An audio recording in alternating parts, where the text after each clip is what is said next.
ready to turn visitors into paying customers by making checkout a breeze. Let's get your Shopify store set up with the right payment methods. First, log into your Shopify admin dashboard. Look for the settings option in the bottom left corner of your screen and click on it.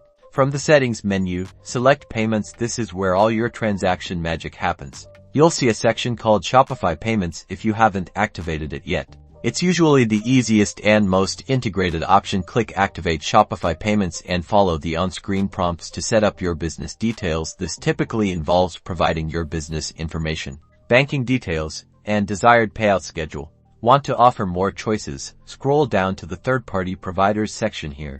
You'll find a multitude of popular payment gateways like PayPal, Stripe, and many more. Click the Add Payment Provider button to see the full list. Now, simply choose your desired provider. For example, let's pick PayPal. Click on it to begin the setup. You'll likely be prompted to connect your existing PayPal account. Click Activate PayPal and you'll be guided to log into your PayPal account and authorize Shopify to process transactions. This is a secure process that connects the two platforms. Once connected, you'll see PayPal listed alongside Shopify Payments as an active option on your main payments page. Repeat this process for any other payment providers you wish to integrate, such as Stripe, by clicking their respective Activate button and following their specific connection steps. And that's it. Your customers can now choose their preferred payment method at checkout, leading to a smoother shopping experience and potentially more sales for your business.